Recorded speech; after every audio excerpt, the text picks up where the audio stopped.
night, fueling the passion, igniting the light. Through highs and lows, we'll stand as one. A legacy, a tale that's just begun. Together we roar, together we roar.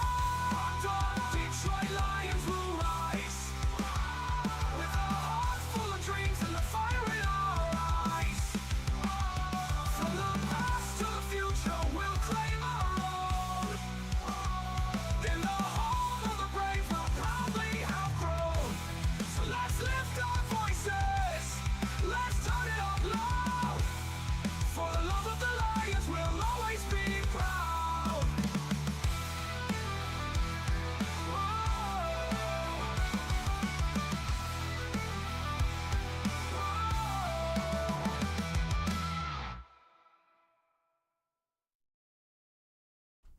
All right. Good morning, everybody. Welcome to the Rise and Grind Morning Show. It is Thursday, November 7th.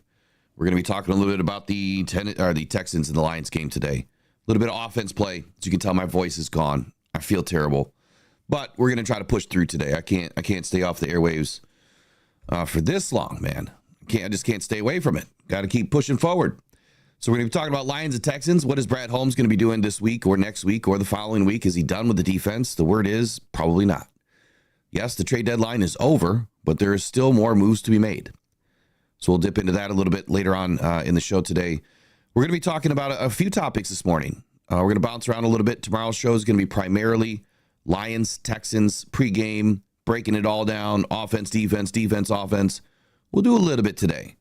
But there are so many topics that I want to get to this morning that we'll try to get through. Bear with me with my voice. Good morning to everybody. Good morning, Eric. How you doing this morning, man? I'm fit. Whoa, I'm fantastic as always. There you go. For a second there. Little frog in your throat, huh? No, not me. It's something with headphones or something. Yeah, I did try. So I did finally get some headphones. Amazon delivered at 4 o'clock this morning. You believe that? They actually delivered it for you? I got them right here. They delivered at 4 or actually 5:30. Sorry, 5:30 this morning. They're saying I got echo too. And now you don't. So there you go. You shouldn't. Let me double check the backside here. We should be all better. It's funny though. So the Roadcaster doesn't have like a Bluetooth transmitter. So either I just need to get the newer Roadcaster, or I just got to order a transmitter to make it work. Eric, so double check your volume settings because the auto gain control was on, but echo cancellation's on, so you should be good to go. Just double check your volume settings. All right, now I'm back. All right, good to go. All right, so good morning to everybody in the chat. Sorry about missing yesterday. No, I don't use StreamYard Philippines. I use OBS. Everything I do is all custom. That's why it's difficult some days. Some days they don't work the greatest. So update on me, in case anyone's wondering. I've been on this blood pressure medicine that I really don't need. Like the doctors, I swear the doctors that I've been seeing here in Michigan are just, I'm not happy with them. That's why a lot of my care has gone to Cleveland. So on this blood pressure medicine that I don't really need, was having some other issues with it, so they changed it. Well, come to find out, it raises your potassium level, or it can. And within just a week, my potassium shot straight up, and it can get to a lethal level. And that's what I was experiencing. So I was literally running a marathon, sitting for like 36 hours straight. My heart was just beating out of my chest. Didn't know what was going on, but that's what it is. So I had to come off of it, flush my system, try to get everything out of me. And my heart rate's now finally come down, but I'm still sick. I did end up catching something. Probably touched too many Packers fans, man. You know, that's probably what it is.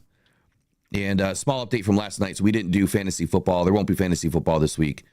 We'll get into it next week. Follow Jared on X. It's at JaredE22 on X if you want to get any of the updates that he's providing this week. He hits quite a bit. So if you need some waiver wire additions, which is already done because it's Thursday, but for next week, pay attention to what he's putting out. So this morning, right away, Eric, let's talk about Josh Paschal for just a moment. Sure. So Josh Paschal had, I guess what it is a non-cancerous mass that was removed from his shoulder. And I can understand, anybody that's ever gone through cancer or, you've gone through any sort of, testing and these incidental findings come up, it can be spooky. And so for someone that's gone through melanoma like Josh Paschal has, which is, can be a very deadly cancer, he had this mass in his shoulder. Now, I don't know all the details, but clearly he had to have surgery to remove this, which, you got an open wound. You're playing with shoulder pads, a lot of sweat. So clearly he's not going to play with an open wound, right? Something that's freshly stitched up. That's why he's been out, at least from my understanding of the report. That's why he's been out, and he should be good to go per NBC Sports that Paschal does plan on playing this weekend versus the Texans. And his quote from Paschal himself says, "It was definitely frustrating, but I'm glad to be back now and ready to get after it this week in practice and set myself up for a big game on Sunday night." This is going to be huge for the Lions to finally get Paschal back. And I'm going to bring in Mike Tirico's interview. He did an interview with Matt Derry on Locked On. A couple of people had sent me some clips from it. One validating the direct quote in the mailbag was, "Will, you called it, and here Mike Tirico just backed you up." Not that he listened to me, but you know what I'm saying.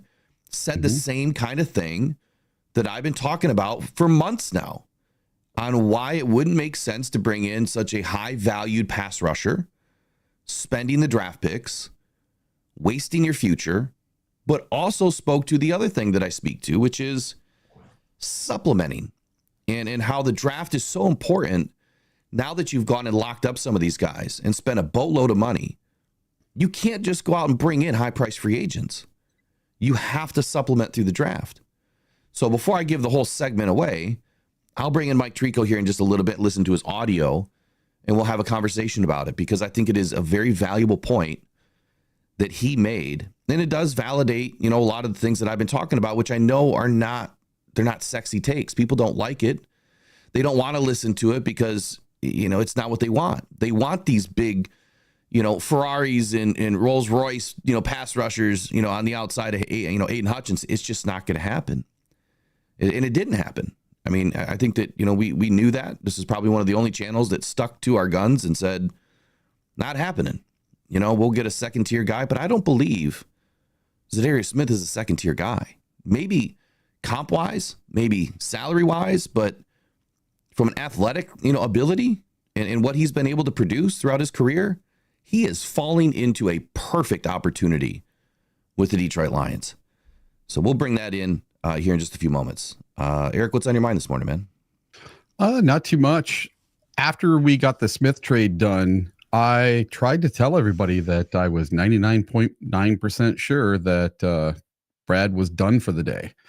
And that was going to be all she wrote for trades for trade day. And I was right. So I listened to my gut that if we did a trade, it was only going to be one. I thought that was going to be it. Well, I got to say, man, we got a full house this morning. I appreciate the support. You guys are excellent. Looks like we got Broski Bear back in the house. Really? Yeah, Broski's back, man. Welcome back in, Broski. It's been a minute. I thought you were hiding there, but maybe not.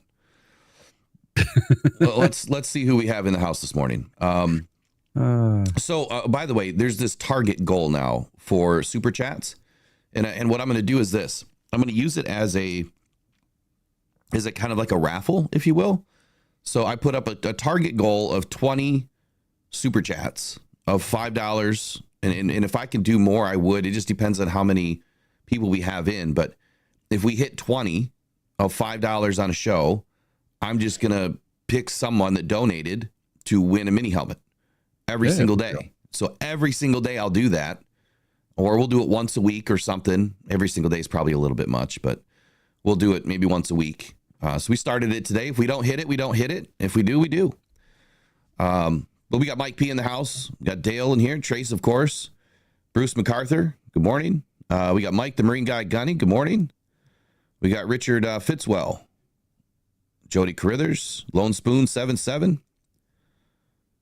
Philippines on Demand. Roger Chappis is back in the house. Good morning. Jay-Z, Moonscar Blade. Motown Mitch, Big Papa. Wayne Rogers. I think I already said Bo Booth, but if I didn't, you're in there. Tarantino's in the house. Who else do we have this morning? Brent DeWitt. Haven't seen you in a minute. Welcome back in. Keitho, Becky Cook. We got Buzz, the Buzzsaw in the house. Keitho, LTL fan. Who else is in here this morning? Of course, we got Broski Bear. Yeah, Broski. We only need 8 more likes to hit our goal of 60 for the morning to get the ads turned off. There you go. Wayne Shirk, Jack 2125, Ken Ross, and if I missed anybody, John Doe, hey, raise your hand. I see you. I see you. If I missed anybody, it's not by purpose. Dave Scott, see you in the house, man. Good morning. All right. Yeah, I'd rather be in the Philippines too, man. I would love to visit the Philippines. That is a place I have not been to, but I do want to visit the whole Vietnam, Philippines. I want to do the whole Indonesia area. I want to do it all. That place is incredible. So beautiful. Jody Crithers already stepped up with a $5 super chat towards the goal. Appreciate you, Jody. We'll keep it rolling this morning. We'll get you started with the Gibbs TD. How about that? Goff takes the snap, gives to Gibbs. Gibbs bounces through a hole. There it goes outside 20. Gibbs 15. Gibbs 10. Angling to the end zone. Touchdown, Detroit Lions. Oh, baby, what a run. All right. We'll see how long my voice can hold up this morning, man. It's going to be tough. It is going to be tough. All right. So second topic of the day is actually a question. Okay. This is a question for everybody. And I think it's a very valuable question. And here it is. When did these Lions arrive? And here's what I mean. Here's what I'm trying to say. Where is the inflection point with this team, with this organization, that we could begin to see the new, right? Not the same old Lions, but the brand new Lions. When did the Lions finally, I guess, prove to us that the culture, the identity, the vision of this team was headed into something that we have yet to see as Lions fans or experience as Lions fans, at least in the last 4 decades, maybe longer. So that's the question. When, since Dan Campbell and Brad Holmes took control, when did it happen? Eric, of course, I'm going to start with you. Sure. Trace, let me get these ads turned off, and I appreciate your $5 super chat as well. I'll get you something as soon as Eric answers here. Yeah, right on, Tracy. So for me, it all happened when the Detroit Lions went to Lambeau Field to face the Green Bay Packers week 18. The Lions knew going into that game, because it was a night game, pretty sure it was Sunday night, that they had no chance of going to the playoffs. They could leave with a winning record at 9-8, but they could not make the playoffs. But they could keep the Green Bay Packers from making the playoffs. And Kirby Joseph went in there and had the game of his life against Aaron Rodgers with a couple of interceptions. And that was when I knew we could finally get the monkey off our back. We could finally win at Lambeau. So, a place of horrors where did we go at one point? 21 years without winning at Lambeau? I don't know. So, I think it was a long time. It was 20 or 21 years we did not win at Lambeau. You know, they basically owned us like they own the Bears now. And it drove me nuts. And that was the one team I always wanted us to win against. So that was the team, and that was the moment for me that everything switched. And that was when I said, the next year we're going to go 12-5. The next year we're going to win the NFC North. The next year we're going to go to the playoffs. We're going to win multiple playoff games. And we did it all. We did all of it. And it all started from that one game with a bunch of cast-offs. Yeah. And you know, I would agree that was a huge game. It was. And this was a very difficult question for me to even answer. Because when I'm looking at all of this and I'm thinking, okay, when did it really start to click? Let me pull up the Lions schedule in 2022. Because we started that season 1-6. Correct. Yeah, we got off to a terrible start. So Sheila and she had to give this speech that she had all the faith in the world in Brad and Dan. People were clamoring for us to fire our brand new head coach and GM? So we dropped an early one to the Eagles. I believe that was our opening week where we lost by 3 points. It was a game that we should have won. And I'm like, man, we're putting up 30 plus points in our first week. It's the second season. This looks great, right? Second week, we beat the Commanders. Aiden had a great game. Third week, we dropped by 4 points. Fourth week, we dropped by 3 points in a thriller to the Seahawks. 48-45, huge game, right? 93 points scored.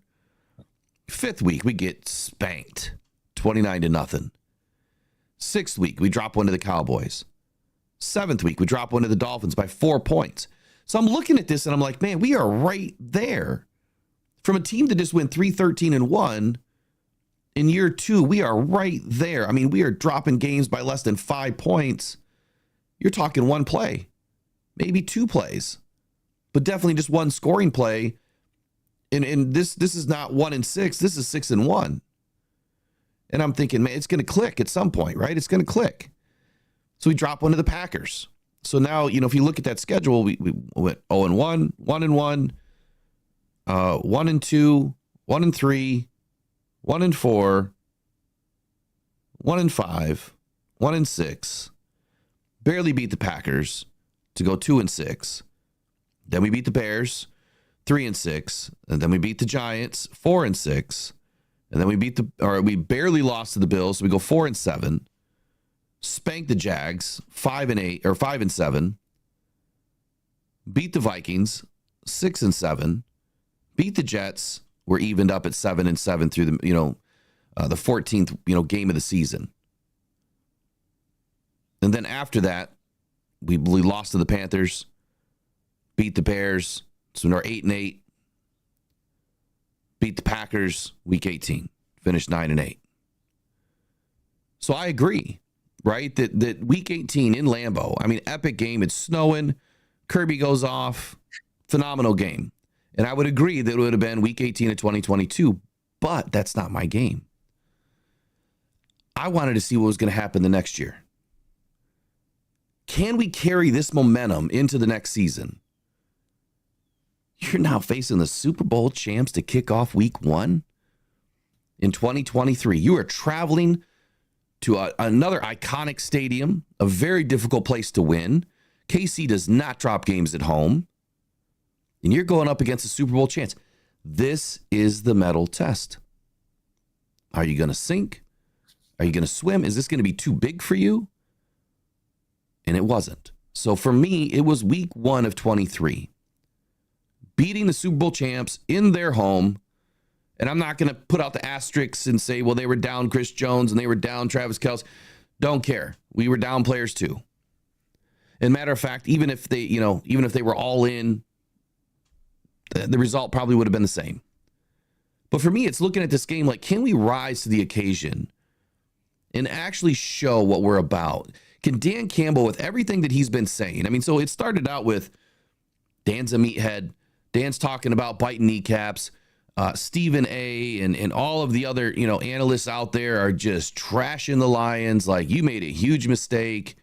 This guy doesn't know what he's doing. You probably shouldn't have taken Dan Campbell too lightly, because now they're all trying to jump on his train, right? They're all trying to bandwagon it up and say, oh, we've always, loved Dan, and Dan's perfect for the Lions and he's perfect for Detroit. But you didn't say that in 21. And you damn sure didn't say that before the Chiefs game. That to me was the game, was the Chiefs game. And what the Lions were able. I don't care we won by 1 point. Could care less. We won the game. But it's how they played the game. And the fact that they rose to the level of a Super Bowl team that ended up winning the Super Bowl that season. So we are one of very few teams that beat the Super Bowl champs in 2023. But I would agree.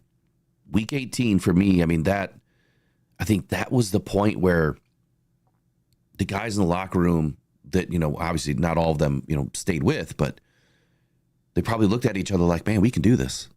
Like everything Dan is saying, we're doing. Everything that he has said, we are accomplishing. We can do this. So I'd love to know, your thoughts in the comments below. When was the turning point for you for this team? And I think that there's going to be a mixed bag, Eric. What do you think? Yeah. But just the very first monkey to get off our back was Green Bay. The second monkey was to win the NFC North. The third monkey was to win a playoff game. Yeah, win the North. Yep, get the playoff game. Yeah, so I mean, there's a lot, right? I mean, there's a lot of things that we could point to, but the simple fact that, and shout out to I don't know if it was Broski that said it or Southwest Line 26, talking about Sheila's endorsement. Yeah, I mean, like Eric said, Sheila has to come out and re-endorse her picks for the GM and head coach and say, look, we've got this plan, we've got a process, follow the process. We're going to stick to our guns. We're going to stick to our process, and we're going to get there. You watch. We're going to get there. I'd say 70-30. 70% of Lions fans are like, whatever. We've heard this before. Go get a pass rusher. Go get a pass rusher. Yeah. No, that's not what we needed. They needed to stick to their process. And here we are. Now, I've heard quite a few things talking about pass rushers. I've heard quite a few things over the last week. And Mike Tirico, in my opinion, really kind of summed up what it meant, for the Lions to do what they did, this week with bringing in Za'Darius Smith. But what he also says is something that I've been talking about for a while now. And that is, how do you build a team to sustain your future, to sustain your success? And he made a very good comment in this interview that I'll point out when we listen to it, that I'm like, that's it. Like, Mike gets it. I mean, he's a Michigan guy, right? He's from Michigan. He knows all about the Lions. He's been covering the Lions, every time we're on Sunday night. He gets it. And the things that he said in this interview, I thought were spot on. So shout out to Matt Derry for getting Tirico on air, because this is a perfect statement. Anything you want to say before I bring this in? Just how many owners do you know that would have a team go 3-13-1 and then start the next season 1-6 and openly come out to the podium and endorse their coach and endorse their GM and say, hey, we got this. I see the vision. I see where this is going. And she openly did. That's something you're not seeing from the Bears ownership right now. You're not seeing that from the Bears management at all right now, and they're starting 4-4 this season. And all I hear is Matt Eberflus is on the hot seat with no support from anyone. Yeah, I guess I'm not surprised, that he's on the hot seat. You're buying a team, and that's not sustaining success. You're not building for the future. And I'm gonna bring in the Tirico interview. Sure. Trace, I owe you Laporta TD. Here we go. There we go. Looking deep downfield, got a man wide open. It is Sam Laporta. Touchdown, Detroit Lions. 45 yards on the connection, and the Lions are back in front. All right, so this audio is, like I said, credit to Locked On Lions Matt Derry for bringing in Mike Tirico, and let's take a listen to it right now. Well, you can't get a guy unless he's available, right? It sounds like Max Crosby wasn't going to be available. Myles Garrett, similar type thing. Now, everybody in every business is available for the right price, right? But there's realistic and stupid. And what the Lions are trying to do is build here for a longer run. And why hold on to draft picks? Why do draft picks matter? Well, now that you've extended 5 or 6 guys with a lot of money paid out to these guys, those draft picks are going to become even more important because they're going to have to play. If you want to go back, you just mentioned Kansas City. Let's go back to them, Matt. Kansas City's success on the defensive side of the ball has been the draft. Oh yeah. You start looking around. The draft 2 years ago, 3 years ago now, that draft has a ton of starters on the defensive side of the ball, 4 or 5 over the last couple of years acquired by Brett Veach in the draft because they have Patrick Mahomes on a huge contract, right? And now Chris Jones as well. So as the Lions have done these extensions to keep this core in its prime together, those draft picks are going to have to hit. So, yeah, Myles Garrett would have been great to go add if this was the last year of the history of the NFL. And you didn't have to worry about drafting guys in a couple of years, Right. So I get it. You're not going to offer 2-1s to go get a guy for 8 or 9 games because can you sign him? Can you afford another guy? Hutch is going to have to get a big deal. So I get what they did and why they did. The other stuff sounded like great pie in the sky stuff. But this was a good acquisition for a very reasonable price. I thought they may have gotten another lower level type edge rusher to go along with it, maybe for a conditional 7th or a flop of 7ths. But if Brad Holmes got the best available guy, I think, given the pass rushers that were on the market, and knowing you were a need team. You think NFL teams were lining up to give the Lions an edge rusher? As soon as one guy gets hurt, your compensation meter goes up a little bit because they know you got to be desperate. So I thought it was a good acquisition. Smith's been a good player over the years, knows the division, like the fact that he comes in with the Green Bay, Minnesota chip on his shoulder, quote unquote. And I think knowing Za'Darius a little bit from covering him with the Packers and the Vikings briefly as well, I think he'll fit right into the room. All right, so I really thought that this was an excellent statement by Mike Tirico. So let me highlight a few things. Again, these are things that I've been preaching for a while. So if you've been, an everyday listener or watcher of this channel, you've already recognized the things that Mike Tirico has said, and it's the same things that I've been saying now for months. One, you can't get a guy if he's not available. Okay, that's just the way the world works. Yes, everything is for sale. I mean, the game of life is all transactional. If you wanted to offer 3 first-round picks or 2 first and a second, yeah, I don't see any team that's not willing to listen, right? They're going to listen, but they also know that, this is a team that is needy, the Detroit Lions. This is a team that is in trouble. Well, maybe they're in trouble. Because they've lost a lot of defensive players, and pass rushers are just not on the market. Like, it is very rare to see pass rushers on the market. Teams just don't give up good players like this, generational players. They just don't. They don't move around a whole lot. So the other thing that he said is there's realistic, which is who I am, and then there's stupid. And what he's talking about is there's realistic moves, things that make sense. And then there's stupid moves that maybe, you're putting way too much out there. You're way too much on the line, including your job, if this falls through and fails epically. So it doesn't make sense to go that direction. Find somewhere in the middle and make it make sense, which is what the Lions and Brad Holmes just done. They just did it. He also mentioned the Lions are trying to build for a longer run. And that's the same thing that I say with sustainability.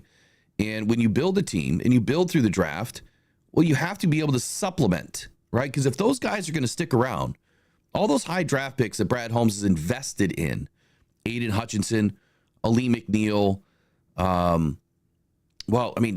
Josh Paschal, Levi Onwuzurike, guys that have kind of struggled to hit the field.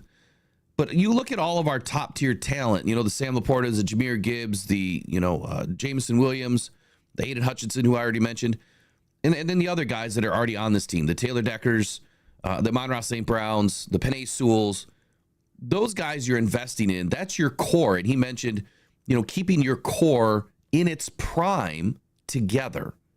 That is a huge statement. We are getting these guys from the first day they entered the NFL. They have gone through 3, 4, 5 seasons now of, 3, 4 seasons of training and development under one of the best coaching staffs in the NFL. Why would you want to lose those guys? They are playing at a high level already. Of course you don't want to lose them. So Brad Holmes locks these guys up. You can't spend buckets and buckets and buckets of money on your high draft picks and then turn around and waste high draft picks, bringing in some guy, from another team that you're then going to have to spend buckets and buckets of money on. So why do draft picks matter? Like he said, exactly this point. Extending guys, which the Lions just did. The draft picks for your future have to play. Eric, how many times have I said it that Aiden Hutchinson's going to end up getting a bag? I know this broken leg maybe doesn't change a whole lot for that scenario. It may draw things out another season because they're going to have to see, what Aiden's able to do when he comes back, which we're expecting a full recovery.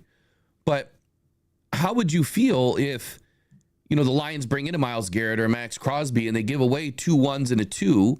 Let's just say that's what it would have cost, to really bend their ear and force them to pull the trigger. 2 1s and a 2. Well, now you got to pay Aiden, and you're paying this other guy $25 million, plus a year. So you're talking $60 million a season on 2 guys. And then you got $55 million a year on Jared Goff. You've got $30 million on Penei Sewell. You've got $30 million on Amon-Ra St. Brown. You've got $25 million on Ali McNeil. You've got $20 million on Taylor Decker. Where's the money going to come from? You're not going to be able to keep, some of these other guys that that you're going to want to keep. Kirby Joseph's coming up. Brian Branch down the line. Guys that you're going to want to keep. Jahmyr Gibbs when he's ready. J-Mo if he gets his act together. So you're talking buckets of money that still have to go out. So I guess the point that I'm trying to make here is keeping this core in its prime together was the goal, right? Number one. Number two, having draft picks to supplement behind your big guys that are playing at a high level is critical to your future. You can't give away draft picks like that. It's not F them picks. It's not that time. No, it's save them picks and continue to supplement. Wouldn't you rather see Brad Holmes hit again? So what if it's a late round first rounder or a late round, second rounder? Maybe Brad packages some things up and moves up 15 spots like he tried to do this season, right? Get into the top 15 where this year a Jared Verse, type of player went, right? I think that we would have loved to have had another player of that caliber on this team. So you can't afford another big deal and a Hutch deal and a Kirby Joseph deal and a Brian Branch deal down the line had the Lions gone out and just wasted their future. So I've been stuck in that vehicle. I've been trying to give you guys good, wholesome takes that come from research and analytics and really trying to drive the narrative that Brad is doing the right thing. You just got to, I understand you guys wanted a Ferrari, right? And maybe you got, I don't know, a Maserati. Za'Darius Smith is a hell of a player. And he's the guy that I thought made the most sense. And he made the most sense for all the reasons that I just stated. Extremely low cap hit, right? $605K. Low draft capital. I mean, 5th and 6th and 7th round picks, probably not going to make this team. Probably going to be packaged up and Brad's going to move up into the draft. So with all that said, Eric, what's your take on Tirico? What's your take on Will Rock? Yeah, so I think you're spot on with it. We can't mortgage our future. We have to, just like he said, with Mahomes and Jones, they got their big contracts and they use the draft to supplement the rest of their roster. And that's the same blueprint that the Detroit Lions are using. When Brad, after the Dallas game,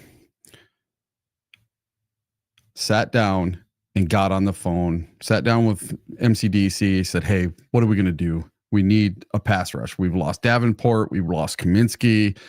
At the time, Paschal was back and forth. And then you lose Hutch. I think that had Hutch not went down, I highly doubt you would have seen a trade at all. I think you're exactly right.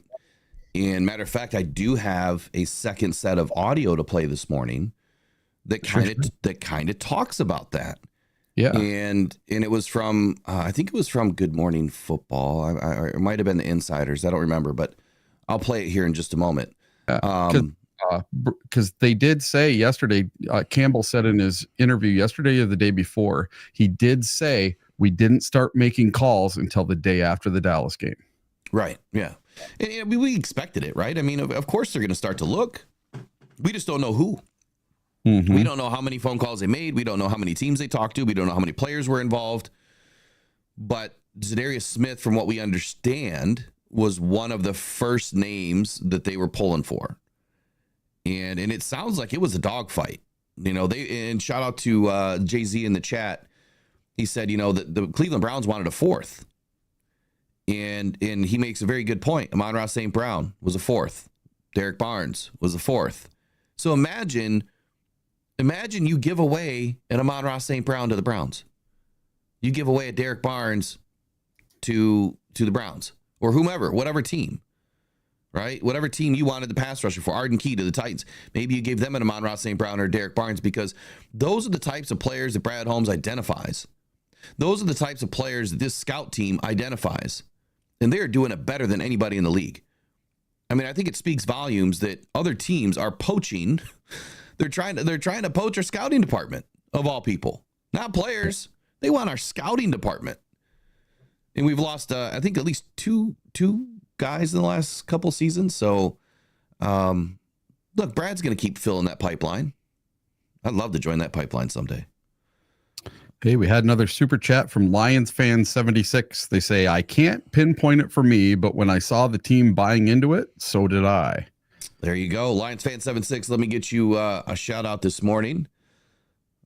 And appreciate your donation. Of course, all of this stuff goes to Rocked On Cancer Foundation. Let's get you the turning point for the Lions.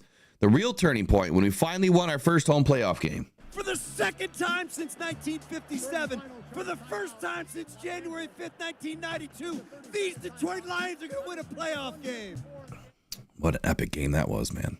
Yeah. Another turning point could have been their first win against the Vikings when Amon-Ra caught that touchdown and jumped into the corner of the end zone with the flip. Yeah. That could have been the turning point there, too. We went from being losers to finally winning a game. Yep. And that was what? And then 21? Yeah, like 21. Yep.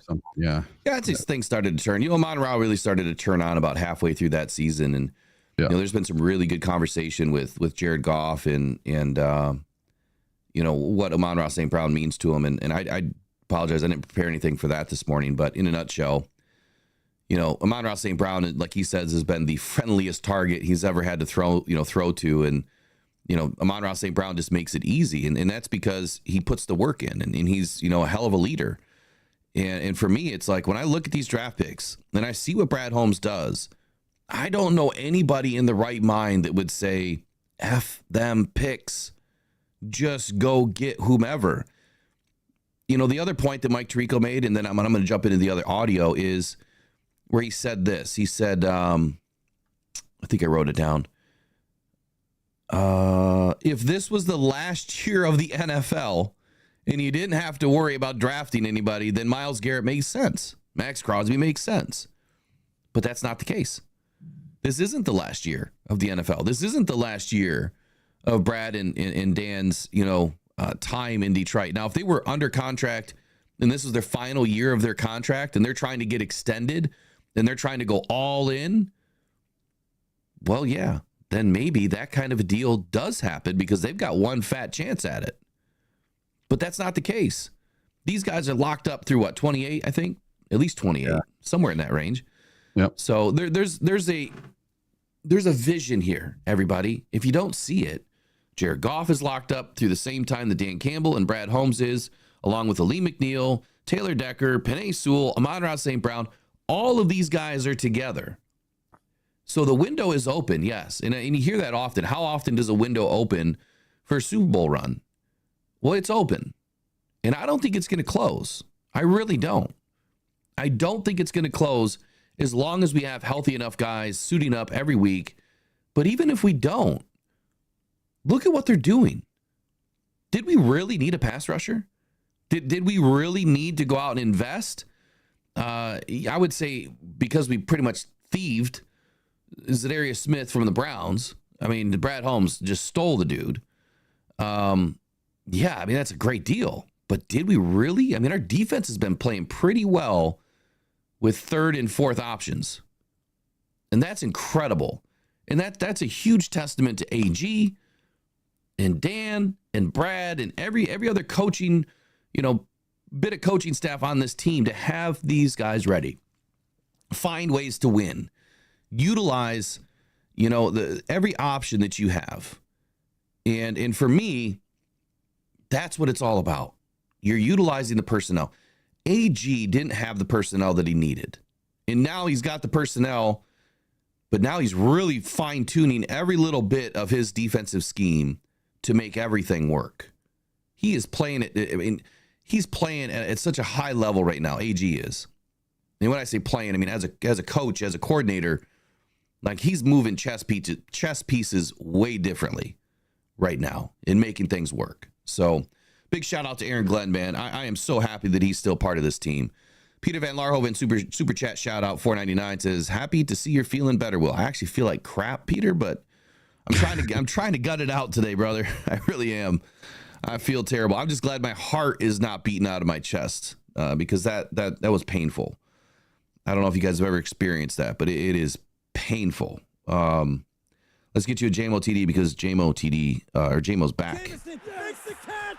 Touchdown, Detroit Lions. That's what I'm talking about. That's what I'm talking about, number 9. All right, let's bring in this other set of audio. And it is going to be, all right, so it is Good Morning Football. I couldn't remember. So talking about the Lions acquiring Za'Darius Smith in the trade with the Browns. And so there's some commentary in here that really made, I don't want to say made me smile, but again, it's more vindication. It's more validation that the work that we do here, it makes sense. Where we're trying to do things the right way. And when you hear other people kind of back you up a little bit, even though they've never listened to this show, it makes me feel a little bit better that spending all this time and doing all this work is fruitful and it's meaningful. And it's because of you guys is the reason why I'm here. So let's take a listen to what Good Morning Football had to say on this trade. You hit it right on the nose, rap sheet. Without Aiden Hutchinson, the Lions had to do something here, considering they are continuing to rack up wins and take care of business within their division. Mike G, the Lions, they knew what they have at stake here, and they needed Za'Darius. And they scoured the market. I mean, they were in conversations with multiple teams regarding multiple potential edge rushers there, and eventually locked in on Za'Darius Smith. That was the best fit, just working out the compensation over the last couple of days. And Ian hit it on the head. The Browns, I don't know if we'll have another move by the end of the day, but they're going to look to see if they can get some value back. They realize where their season is right now. Wouldn't be surprised if they wind up making another move by the time the day is over.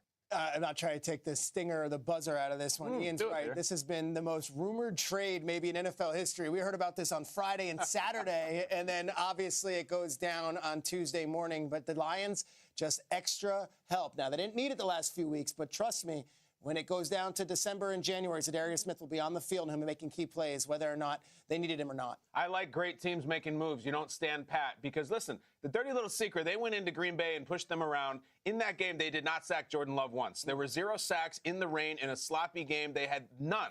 So they're not trying to get to divisional round. This is not a title game move.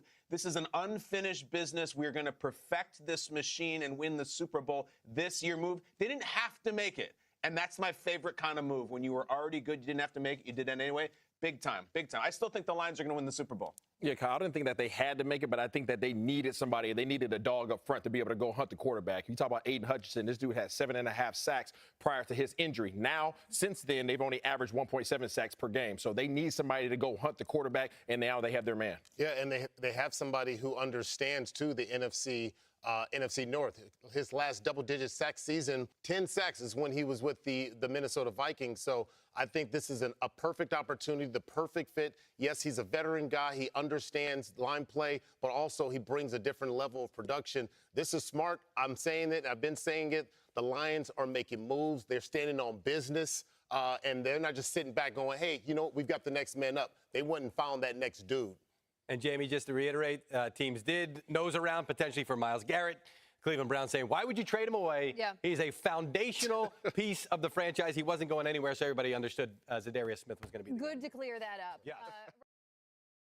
Okay, so, I mean, there's a few things that they're mentioning in here. And number one, the question would remain, did the Lions really need to add a pass rusher? And I think between the panel, you kind of got a mixed bag here. I think the majority of them said that they didn't really need to, but they kind of had to, given the fact that in January, December, you know, when you're really wanting to make a run and impress and try to get, you know, the NFC North wrapped up and you're heading into the playoffs, you're going to need somebody to help you with some pass rush. And that is Za'Darius Smith. And I hope that he can stay healthy for the rest of the season. Remember, he's playing 18 games this year. He's not getting any time off, and that's going to be rough for him. I do expect, you know, Dan and Brad to try to limit what he's doing going forward. He'll probably be a guy on rest each week, so don't let that shock you. I would expect to see Za'Darius Smith at least getting an extra day of rest every single week for the next few weeks to kind of make up for the bye week. And he just may be a guy just, a little older, 32 years old, that just gets rest. I wouldn't put it past Dan to really try to take care of Za'Darius Smith, because what he can do on the field is going to be very important for the Lions and their future here headed into the playoffs. I think Kyle mentioned unfinished business. And then he also said that they didn't have to make a move. And I think what he's saying there is, when you look at how the Lions have performed defensively over the last 3 weeks, they didn't really need to do anything. They just needed to stay healthy. If they stay healthy, they have found ways to win, and they have gone up against some of the better offenses in the league, and they're utilizing everything in the bag to get it done, which I think is a better way to play. If you're more multiple, you're more versatile, you're utilizing every bit of the scheme and the fronts, and I think that it's working well for them right now. Every one of these defensive players has their head on a swivel. They are now looking at themselves like, I've got to make a play. I don't have to rely on Aiden anymore. I got to be that guy. I can't rely on Derek Barnes. I got to be that guy. I can't rely on Davenport or Kavitsky. I got to be that guy now. But it's not just one guy feeling that way. I'm sure it's everybody in the room feels now that they are very important in getting in there to try to make a play for this team. And you're seeing it. Everyone's making a play. Za'Darius Smith brings a different level of production. He does. And he doesn't need a bunch of sacks. He doesn't. And the reason why he doesn't is because what the Lions have been doing, which is something that I said from the very beginning that they needed, is they needed interior pass rush, right? Interior pressure, and then a really good back end. We've got two of the best safeties in the league. Our corners are actually playing pretty good ball right now. But what are we, Eric? We're like plus 10. We're first place in turnover margin.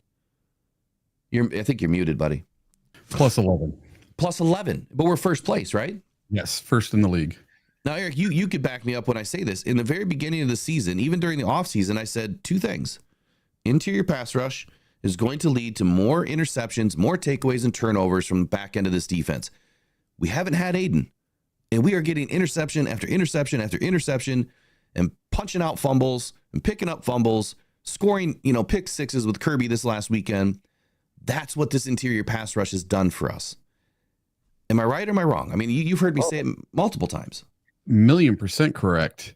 And I think that DJ Reader is an unsung hero. 1,000%.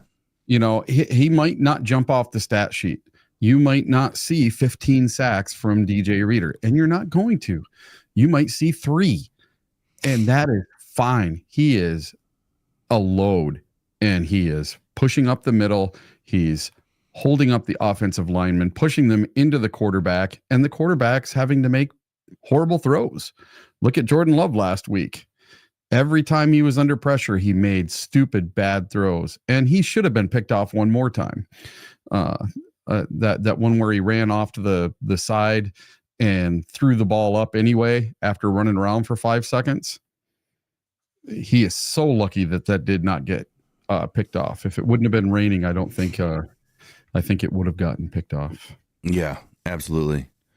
I feel like it's just really important to restate, what these Lions are doing, and the defense as a whole is different. Like, this is a much different defense than we've seen before. And the fact that they're utilizing a 3-3-5, they're using the 4-3, they're using I haven't really seen a 3-4 out. It's more of a 3-3-5. But seeing even the bigger formations, right? I mean, these guys are lining up. 5 bigs is going big as they can up on the line, and they're just crushing offensive lines. And now that you got a guy with, like Za'Darius Smith, who absolutely can crush the pocket. Absolutely. And that's another thing. Za'Darius Smith fits exactly what we lost, which was a bigger end. He's kind of right in between a Davenport and an Aiden. He's kind of right, and I think it's a perfect mix of speed and power. He's got a plethora of pass rush skills, and techniques that he can utilize on any given moment. Great hand fighting.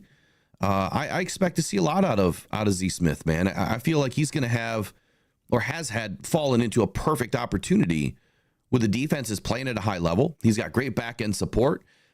Jack Campbell and Alex Anzalone they're just playing lights out lately. To have that back end support, he can just relax. He can just take a breath and relax and go play his game. Having that support is huge for a defensive line where they don't have to worry.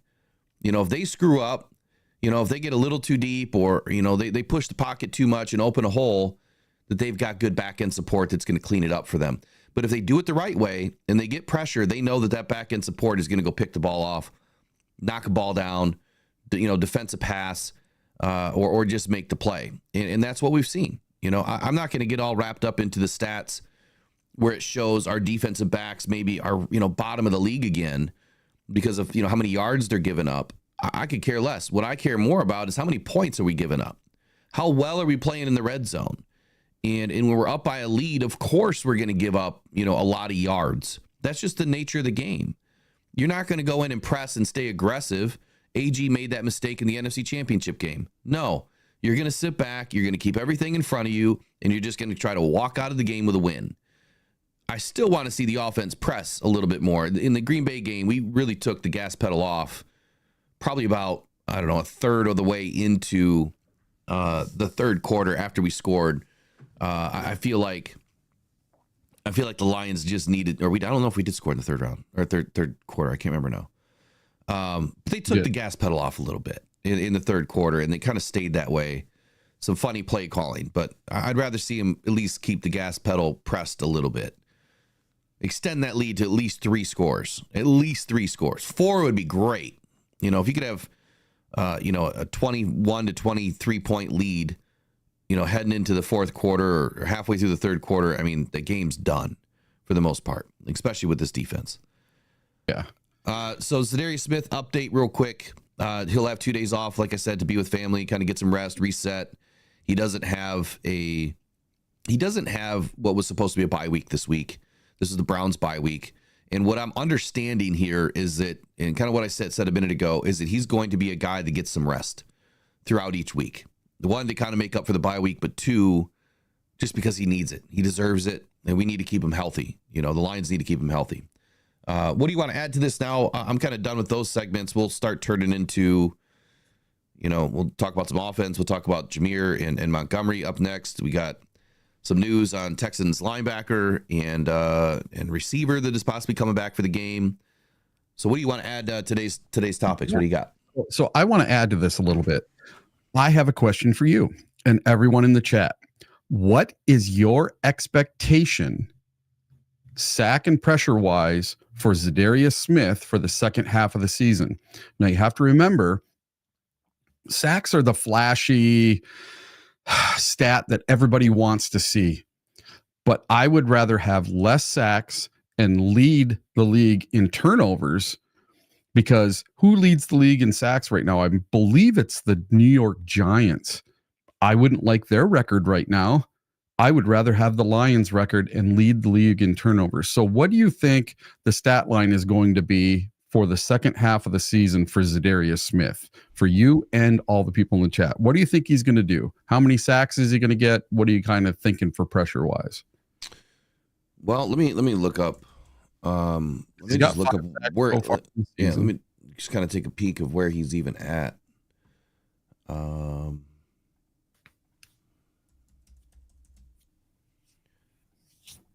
So I think he kind of popped off to a few quick sacks, and he had the benefit of having a Myles Garrett, and that's something that's been thrown around too. Is what does this mean when he's coming over from the Browns, where he had the benefit of a Myles Garrett to play opposite of? Is he going to be able to have the same type of statistical output, if you will? And I would say yes. I think that Josh Paschal is no slouch, absolutely no slouch. I think between him and Ali McNeil and DJ Reader, they are going to get plenty of pressure, to where Za'Darius Smith is either he's going to have to take on a double team at times, or he's going to get left alone. And if you leave him on an island, big mistake. 6'4", 275 pounds. Za'Darius Smith, very, very similar in size and speed and everything to an Aiden or Davenport, kind of right in between, like I said. But so far through the season, he's produced 27 pressures, 5 sacks, 2 quarterback hits, 20 hurries. That's the key to me. 20 hurries. I'm not so worried about the sacks. Sacks will come. But 20 hurries, in my opinion, is more important to this Lions defense right now because of what you were just talking about, right? The takeaways, the turnover margin. We're winning the turnover margin.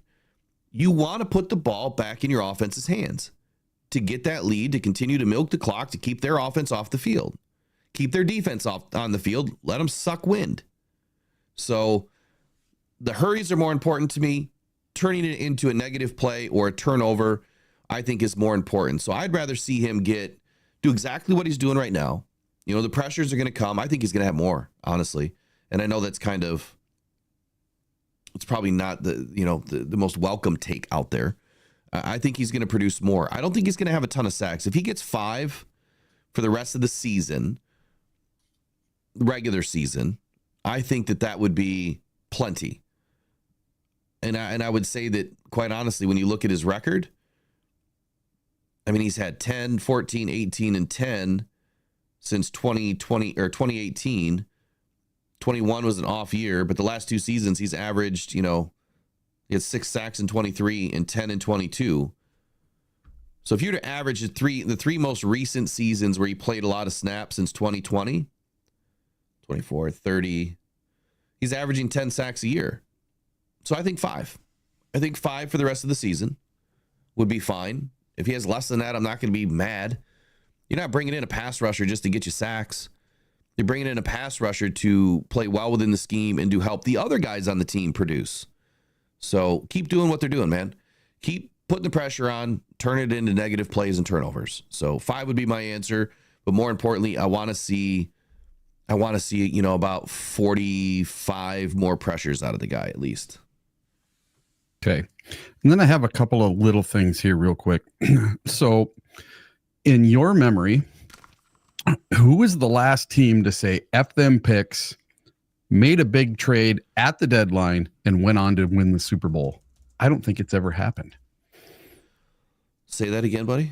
Just who's a team in your mind that you can remember that said F them picks, made a super big trade right at the deadline, and that player helped them win a Super Bowl? I don't think it's ever happened. Everybody makes this big deal about it every year. And I can't remember the Chiefs ever making a big trade deadline deal and that helping them get over the hump and make the Super Bowl. So the question is, what GM said F them picks, brought somebody in, and they won the Super Bowl by bringing that guy in? On the deadline. On the deadline. First, I got to shout out Broski Bear. Broski, appreciate your comments, buddy. I'm sure you probably don't want a Gibbs TD or anything like that. Or maybe you do. I don't know. You're a closet Lions fan, I think. But appreciate your super chat there, buddy. Let me get you this. We'll just get you some good old applause and thank you. How about that?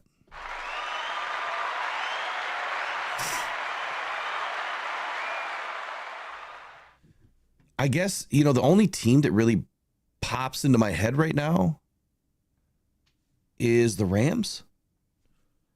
How much was traded for Von Miller and OBJ? I don't remember. And were those trade deadline deals? I don't know if they were trade deadline deals. Off-season deals. Because I know they've said F them picks a bunch of times, but I don't remember if it was like a trade deadline right down to the wire, bring this guy in, make it happen. It just doesn't seem to happen every year. It's not the team that does it at the deadline that, look what happened to the Bears last year. Still not happening them this year. So if this means anything, I mean, the timeline here was November 1st. Okay. So this had to be a trade deadline, at least according to this article. Yeah. And it says that Von Miller was traded to the Rams in exchange for for a second and a third round pick in the 2022 NFL draft. I mean, that's quite a bit of draft capital for Von Miller. So that was 21 when they won the Super Bowl. Correct. Yeah. So they traded a second and a third round pick for Von Miller, and I'm not sure when OBJ. He might have been an off-season acquisition. Yeah. Hold on here. All right. So it has worked out once in the history of the NFL that we can find. Well, Yeah. So yeah, Beckham joined week 10. So he also joined week 10 that season. And he actually was a big part of why the Rams were playing so well. And then obviously he was having an epic Super Bowl. I think he was a free agent also. Yeah, and then he got injured. Yeah. And he might have been a free agent. So, as far as adding players, yes, adding players. And yeah, so he was waived by the Browns. He was waived by the Browns. So that one really doesn't count. So Von Miller is the only one that comes to mind. But let's take a look at Von Miller's stats.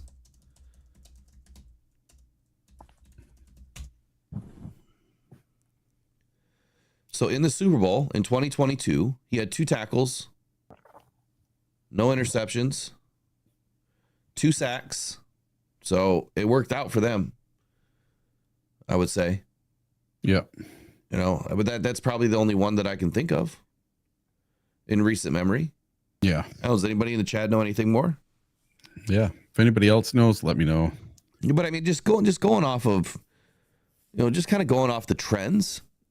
I would say that anytime that you're adding these players at the trade deadline, there's 2 definitive reasons. One, you're trying to supplement and you're looking at the players maybe for the long term.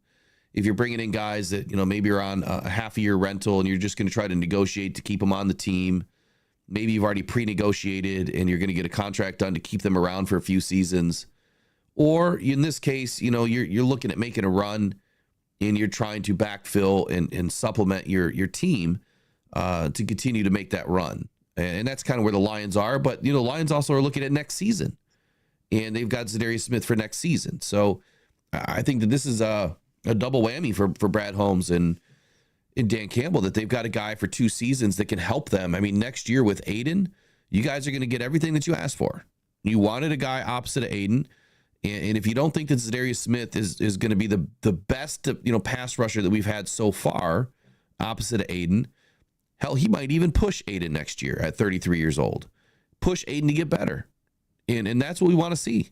So I'm excited about it. I really am. There's a reason why I liked Za'Darius Smith and what he's all about. So I have one more question for you, Will, and the chat. And this is something that I've been hearing all week on social media, and I saw something about it in the chat today as well. Have the Lions peaked too early? Yeah, I spoke about this last week. I think it was last week.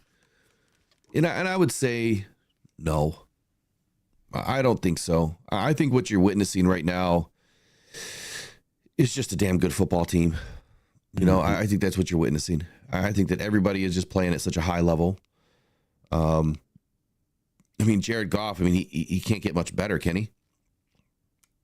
I don't think he can get. I don't think he can get much better. So, as long as he sustains, as long as he sustains. I mean, I think that we're just loaded, man. I mean, you look at. Tell me where on this offense that we really have a weakness. Yeah. That's the scary part. And I think that people around the league now, whether they're covering teams or insiders or they're, lackeys or whatever they are starting to recognize the Detroit Lions are for real. And this is not just some team that's getting lucky. Yeah. They are punishing teams and they are making things extremely difficult for any team they go up against. This offense is it's insane how good it is. In the scheme that Ben Johnson and Dan and whoever else is involved, the scheme that they put together, it kind of goes a little bit like this. We're going to start with David Montgomery in the first possession. I think that's what they've been doing almost the whole season. They start with David Montgomery. Yep. We're going to pound the rock and we're going to get into play action. We're going to pound the rock so that if you send guys up into the box and you blitz against us, well, we're going to run right past you. Okay, now you're going to back up. You're going to play middle zones to try to stop the run. Well, now we're going to go outside zone or we're going to dink and dunk and we're going to run right past you again. Okay, now you're going to set up and you're going to try to take away the pass over the intermediate zones. Well, now we have 2 choices. We're going to put Jahmyr Gibbs in. We're going to run outside zone. Well, now we're going to throw it over top of you to JMO. So pick your poison. whatever. And see, the way that I like how Ben is doing his mixology, as I call it, is I don't think he's set into, we're going to go run these 15 plays in a row. And I think a lot of teams do that. They'll set up these 15 plays, and that's what they're going to go run. And they're not going to change anything. I don't think Ben's doing that. I think Ben is looking, reading, and reacting. Okay, you're doing this. Jared, you already know what to do, man. Get us out of that. Get us into something else. So I love the way that it's so fluid. They're making the changes on the fly right now. And it's really helping us get into good position, for whatever we need, whether it's a first down or touchdown. Shout out to Mike P, $5 super chat. Yeah. Appreciate you, Mike. Good morning. Let's get you, since we're talking about TDs, let's fire one up here. We'll do Gibbs. Goff takes the snap, Gibbs to Gibbs. I got to get more of these things lined up. Goes outside 20. Gibbs 15. Gibbs 10. Angling to the end zone. Touchdown, Detroit Lions. Oh, baby, what a run. Shout out to Tore Up. I think it's Tore Up. Says special teams is insanely good also. Kicking, punting, and kick, punt, return. Absolutely, man. Absolutely is. And my feelings on this are the Lions have not peaked yet. And the reason is we have not had that game where special teams goes off, the offense goes off, and the defense goes off all in one game. So far, it's been one or the other of the three. In the Titans game, it was the offense. Or not the offense, it was the special teams. We scored on special teams. Special teams got us down to the 10-yard line. Defense really helped us out in that game. We got some fumbles and turnovers at deep into their territory. So the offense didn't have to do anything. Jared Goff didn't even have 100 yards in passing in that game. We still won 52-14. So when we put it all together and everything gets clicking, my God, watch out. I don't care who we're playing. It's a great point, man. It's a great point. All right, so let's turn it up here after the first hour is done. Let's talk about some Texans and Lions matchups here and kind of what we're looking at. Sure. Just a FYI here. So the grades that came out for, trade deadline, I thought I saw where the Lions were. Yeah, the Lions were given A-. Yep. On their trade for Za'Darius Smith by NFL.com. Then they said the GM Brad Holmes needed to make a move after losing Aiden Hutchinson to injury. The Lions couldn't sit by and let a potential Super Bowl run slide away because they couldn't affect the opposite quarterback, which to that statement, they have affected the opposite quarterback. Since week 6, since Aiden's been out, the Lions have been right there near the top, getting pressure, turning the ball over, and everything else that they need to do. They've been playing well. I don't want anyone to, think that they haven't been playing well, because they have been playing very well. With a mixed bag. I mean, different players coming in each week because of injury or whatever. So, excuse me. Anyway, they say Smith isn't the splash play that many in Detroit wanted, but he's a clear-cut upgrade, which I believe that too. So, Nico Collins. So yesterday, Eric, we were talking about Nico Collins. Mm-hmm. And the question is, how important is Nico Collins to this team, as far as the Texans is concerned? And the word is that Nico could be back for this weekend. So the article states, let me get it open here, that Nico Collins is eligible to come off of the injured reserve just in time for the Houston Texans Week 10 showdown. The question is, will he? Well, according to one report, it's very possible. According to KPRC2 Sports, Aaron Wilson, Collins has passed multiple tests for his hamstring injury that he suffered against the Bills, and he's had 0 setbacks. He's also regained his speed and mobility, and he's already running up to 20 miles per hour on the treadmill. So I dug in. After reading that, I kind of dug in to take a look at some stats and how important is Nico really to this offense, and more importantly to CJ Stroud, who's, some would say that he's been struggling a little bit. And here's what I came up with.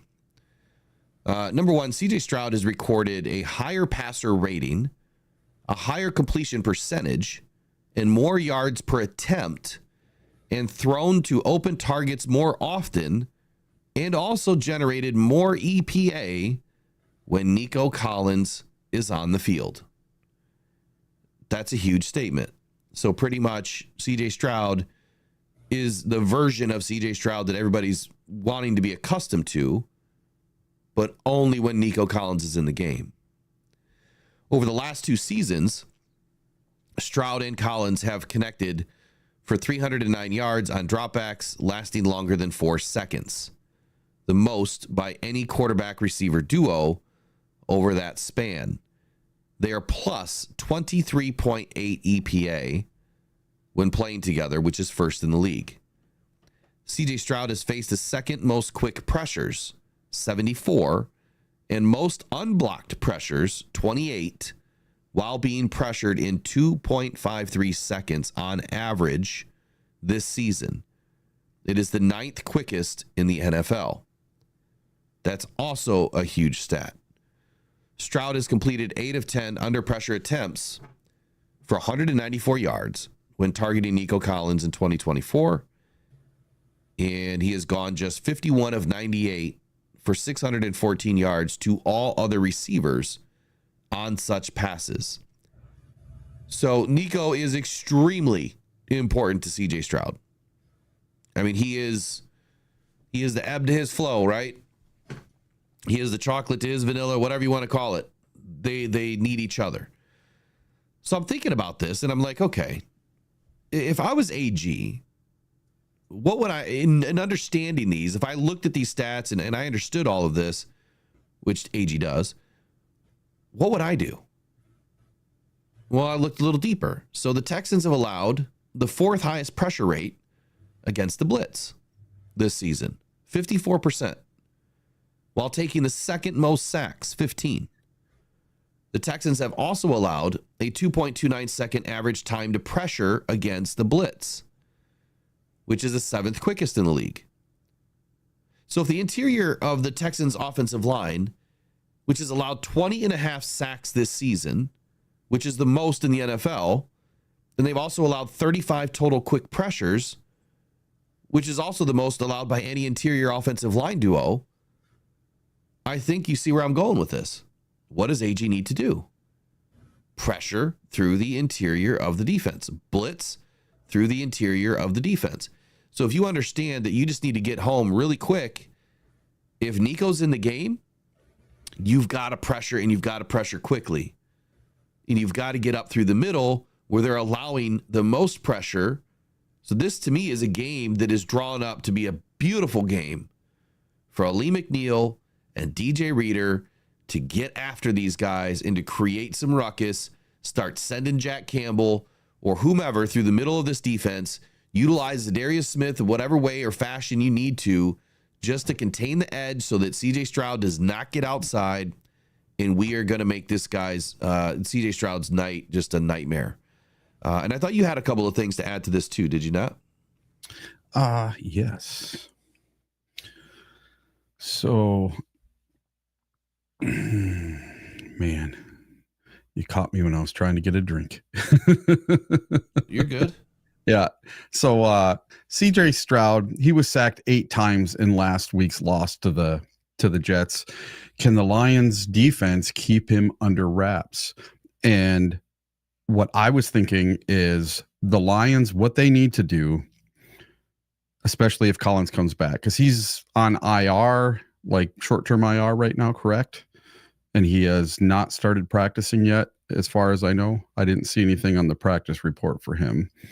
But if he comes back, we were talking off air beforehand, what do the Lions need to do? First thing I think they need to do is they need to play man-to-man, and they need to put somebody up there to jam this dude to get him off his route. Because other than Nico Collins, Tank Dell is it. And I don't think Tank Dell is quite the receiver that Nico Collins is. And if you jam Nico Collins, have safety help over the top, you can get that blitz to get to Stroud, to get him off his timing, get him so he might throw something errant or take the sack, because that's what the Jets were doing. They didn't have Nico Collins in that game, and the Jets were just loading up and going after him. Stroud, I watched that game, was running around a lot of times for 4 or 5 seconds before he even attempted to throw the ball, or he would take a sack running around. So our defensive ends really, really, really need to set the edge and not crash down underneath and let Stroud go running by, because Stroud is a very mobile quarterback. He's got some wheels. He can hurt you on the ground. And that's the one thing I don't want to see, is Stroud tearing us up on the ground, getting first downs on third down, containing him on third down, setting an edge, whether we get a sack or not. I could care less how many sacks we get. Sacks are just sexy. They're not the be all end all of, are you going to win a game? Because we didn't get a sack in the last game and we won it pretty convincingly. Yeah. So, I mean, I think I would agree with a lot of that there. You know, like the central scrutinizer says, sacks are overrated. I'm glad that people are starting to wake up to realize sacks are overrated. It is so much more about containment and forcing players to do things they don't want to do. If they want to go left, you need to force them to go right, because they don't want to go right. The play's not going to the right. That's how you affect a team. And to your point about, you know, getting some interior pressure, you know, stacking the box up against CJ Stroud might be a good way to limit what he's able to do. And the fact that he's running around 4 or 5 seconds, that's way too long. Yep. And against our DBs, that could be even longer, because our DBs are going to stick, and they've been sticking. You know, I don't think that I've seen many plays where either Davis or Arnold are really way out of the play, you know, especially on a long play. They're right there. I'm not saying that they're not going to have, you know, a couple of good passes. I'm not saying that they're not going to make a couple of good plays. They will. But there's another point that was just made in the chat, which is spot on. Where was it? Moonscar says we can move Z inside, but he also just came from Cleveland's wide 9, so he might be able to pull the tackle a little wider also. That's a great point, because when I did some tape review on Z, he often was coming from the inside. He was getting plenty of pressures and sacks lined up inside, which would be, I think, the 3 gap, or 3I, in between the guard and the tackle. So I've seen him do it. If you put Z inside next to Reeder and Ali McNeil, and you have Josh Paschal and Levi Onwuzurike, all 5 of those guys up on the line, who's going to stop that? Yeah. Nobody's going to stop that, especially when you have very fluid, very mobile guys. Anzalone covers sideline to sideline. Jack covers sideline to sideline. Brian Branch and Kirby cover sideline to sideline. I'm not saying it's going to shape up to be a total beatdown, but this could be a total beatdown depending on who the Texans roll with this weekend. Let me talk about injury report for just a second.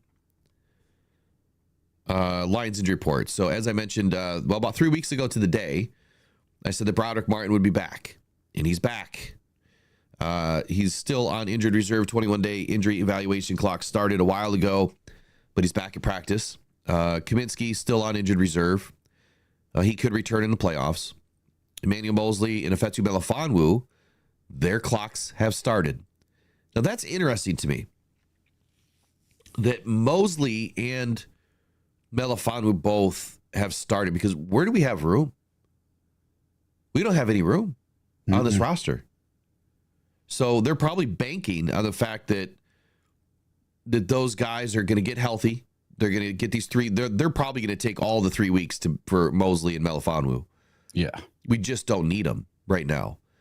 But then being able to protect them on the practice squad, I think you can protect 4 guys. I don't know if you can protect vested vets. I don't remember the rules there. Somebody smarter than me can let me know in the chat. I don't know. I think you protect 4 guys, but I don't know if you can protect vested vets. Yeah. But either way, I mean, if you're a vested vet, you don't have to sign with another team. That's the other thing. No practice yesterday and today will be Za'Darius Smith. Malcolm Rodriguez still dealing with an ankle. Jalen Reeves-Maybin dealing with a neck injury. But Reeves, he did play through week 9 with that neck injury, so he might be fine.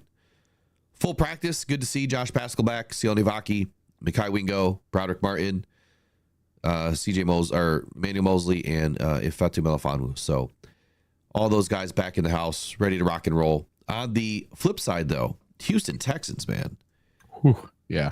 Yesterday, Will Anderson, Derek Barnett, Foley Fatukasi, Kenyon Green, Dylan Horton, Damian Pierce, Azeez Al-Shaair, who is back, Jake Hansen, Jerry Hughes, Shaq Mason, Jeff Okudah, Laramie Tunsil, their best offensive tackle, Jimmy Ward, and their center, Jarrett Patterson, all listed as limited or did not practice yesterday. Be interesting to see what the report says today. Now, Azeez Al-Shaair is back, so he is expected to potentially line up this weekend and get an opportunity. And he says that he's really excited to go up against Sonic and Knuckles. He said that it's definitely tough being out. I think the guys did a great job filling in. I tried to help them as much as I can, give them everything I knew and tips. I'm excited to be back. I'm ready to go. Sunday night, there's no bigger stage. Everybody has to watch you. As a kid, that's the game you always watched regardless of who was playing. I think it's always something about Sunday nights.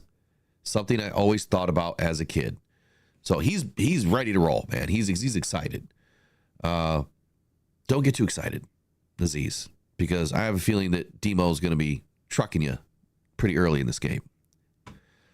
So quite a bit of an injury report for the Texans. But I'm not going to hedge any bets right now on who's in, who's out. We'll wait till Friday and see where this trends, because a lot can happen between now and then. All right, what do you got next? I was just looking here. It says that Nico Collins is eligible to come off of injured reserve because he's not on the practice report for yesterday. So he's just eligible to come off of IR and start his 3-week window. I kind of highly doubt we're going to see him this weekend. I really doubt we're going to see him this weekend. He would have to come back and practice at least a couple days, you would think. Yeah, more than likely. I mean, that's the case with him. I mean, he's of course he's eligible, but yeah, we don't know. I suppose today's practice report will be very telling, because if he doesn't practice Thursday and Friday, I doubt they'll let him play. Yeah, you probably reading the same article that I read just a few moments ago from Yahoo Sports. No, this one's from Texans Wire. Oh, okay. Yeah. Yep. Yeah. I was just wondering if he was still on IR or not, and he still is. Yeah. So let me see if they made any transactions this morning. Yeah.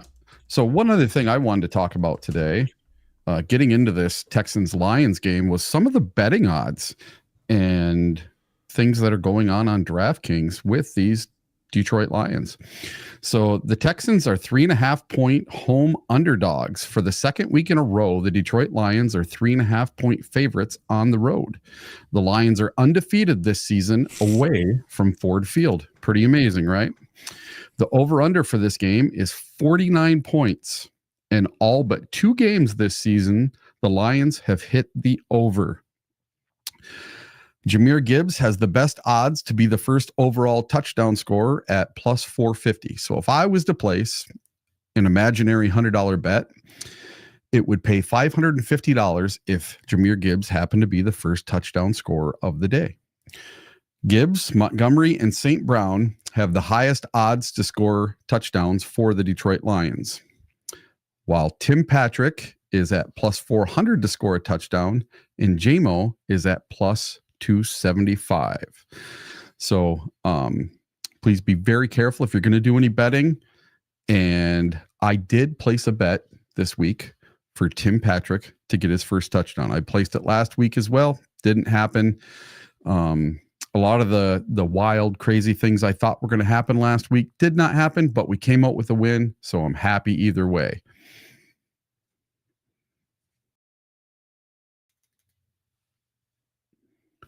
All right. Did you recap all of the plus turnover margin, all that good stuff?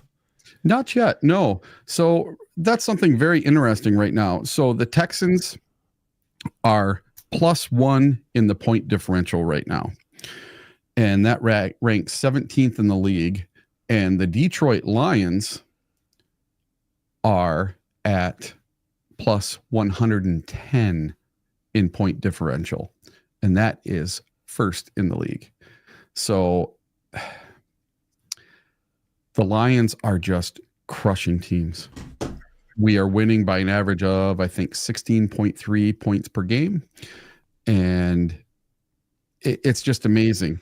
So if you look back a couple years ago when the Vikings went 13-4, they had a negative point differential. So when they lost by more points than they were winning by. So they were winning by 3, winning by 2, winning by 1 almost every game. And then when they would lose by 30.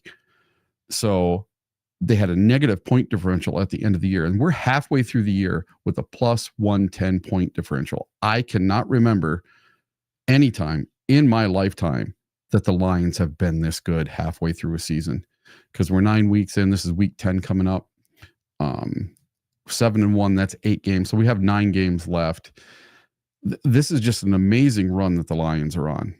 And this tells me that the Texans, they're playing a lot of really close games. And if you go back and look, they beat the Colts by 3. They've had a couple of really close games. They lost to the Jets, a team they really shouldn't have lost to. And they're 6-3 still.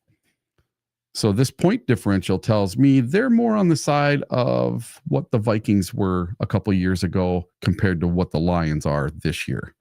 I think the Lions this year are a formidable force, and it's because of this super high point differential that they have going on. Yeah. I mean, I guess I would kind of agree with all that. I don't know that I would throw them into the boat of Minnesota, though. I mean, I know that close games and things like that would. I mean, I guess you could articulate the fact that, you know, they're running up against some really close team or close games against teams they shouldn't be. Yeah. But I think the one thing I don't know and I can't speak to is how many games has Joe Mixon missed this season? How many games has Nico Collins missed this season? Yeah. Obviously, that's going to affect. I mean, just based off the stats that I read earlier, you know, the fact that Nico is so important to CJ Stroud and his ability on the field. With him out, it's a total different dynamic. And I think Joe Mixon missed quite a few games, if I'm not mistaken. I'm not sure. And then, you know, you have Stephon Diggs. They just lost in week 8 for the season to a torn ACL. And, you know, they're riddled with injuries, but so are the Lions. I think every team in the NFL. And I tried to look up how many players they have on IR, and I could not find it anywhere. How many what? How many players the Texans have on IR. Oh, you know, compared to the Lions, but I couldn't find it. Here, I'll get it for you. Yeah. I suck at looking stuff up on the internet, on the interwebs, by the way, people. Yeah. If you just type in all NFL all 32 injury. Oh, okay. It'll come up with an ESPN report and it'll have all 32. So let me drop down to the Texans. And here we go. Where is it? Houston.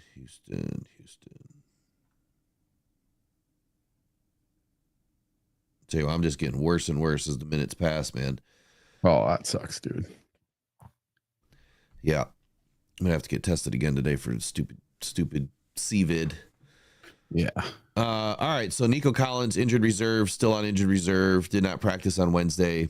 But as far as the other guys, Jerry Hughes, Jeff Okudah, Kenyon Green, Stephon Diggs, Christian Harris, British Brooks, Brevin Jordan, Brandon Hill, Case Keenum, Dalton Keene, Jalen Thomas, Ladarius Henderson, all on injured reserve. So they have 1, 2, 3, 4, 5, 6, 7, 8, 9, 10, 11, 12 to 13 guys on injured reserve right now. Pretty banged up. Pretty banged up. And 1, 2, 3 guys since November 1st have been added to injured reserve. So that, I mean, there's something to be said there. We won't be up against Jeff Okudah. Not that I was worried. Not that I was worried about old Jeff. Old Hefe. Wasn't he a limited participant in practice yesterday? He's been limited since about 1998.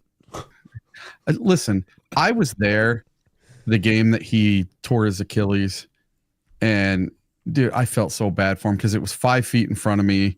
They're working on him and they're telling him, "Oh, you blew your Achilles," and he just starts crying. Man, I never felt so bad for a player in my life as I did for Jeff Okudah. Yeah, seriously, I really didn't. You know, oh, that one got me. So I've always kind of had a little special place in my heart for Jeff Okudah, even though he didn't work out for the Lions, and he ended up being a huge bust for the Lions and for Atlanta, and now for the Texans. I think he's a solid number 3. Yeah. I don't know that I would put him any higher than that. He just never lived up to that billing. All right, so looking at Joe Mixon here, he's had to have missed a couple of games this year because, let's see, 1, 2, 3, 4, 5. He's only played in 6 games. And the Detroit Lions this year have put 14 players on IR, if my math is mathing this morning. Yeah, it's a ton. And you can only bring back 8. Yeah. So it's interesting. Like I said, that they've got the other 2 guys, Mosley and Melifonwu I expected, but Mosley, I'm really not understanding this as to why we're activating him right now. It just doesn't make any sense to me. But hey, I trust the process. So whatever they got to do, they got to do. Yeah, I think with Iffy, you're going to be replacing Brandon Joseph. I don't know, man. Brandon has been playing. Like, have you heard what Aaron Glenn? What was it? Aaron Glenn? No, so it was the DB coach yesterday. Yeah, he's like that. He was saying that Brandon Joseph playing unlimited snaps, pretty much getting mental reps. Walked into that game, after Brian Branch goes out and just shut it down. Like, played extremely well. So big shout out to Brandon Joseph, man. I mean, he absolutely stood up on his business in showing people why Dan Campbell and Brad Holmes kept that guy, because I think that he was kind of off a lot of people's charts, as far as someone that was going to make the 53. But man, am I glad that he's around, because he played an extremely good game. For what he's up against, I mean, hell, it's got to be hard to not really be involved in a lot of the game plan, rep wise. Mentally, you're there, but on the field, it's got to be difficult. That muscle memory is so important. But yeah, he played an exceptionally good game. So next topic, one of the last topics we'll talk about this morning, is Jahmyr Gibbs and in Montgomery. So we were hoping this was going to happen last year.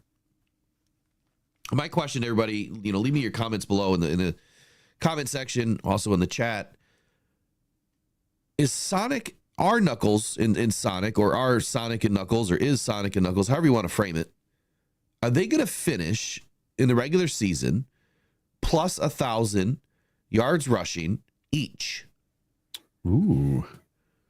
Are they going to finish plus 1,000 yards rushing each?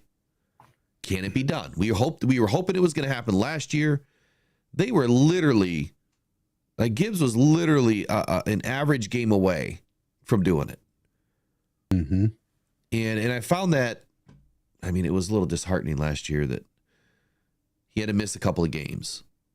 And I got to say this, for all those haters of Brad Holmes, you don't take a running back in the first round. How's your crow this morning? How's your crow? Because Jahmyr Gibbs is going to be one of the best running backs in this league for a very long time. All he has to do is stay healthy. The guy's electric. 4th and 2, and you run it up the gut with a little inside zone play, and he takes it to the house for 15 yards. Who does that? Matt LaFleur was so pissed off, he had to mutter the words F off. You know what that was, though? You understand why Matt LaFleur said that? Like, just F off, dude. You are too good, Dan Campbell. You are too good, Jahmyr Gibbs. F off. Wow, Matt LaFleur. Happy birthday, buddy. Happy birthday.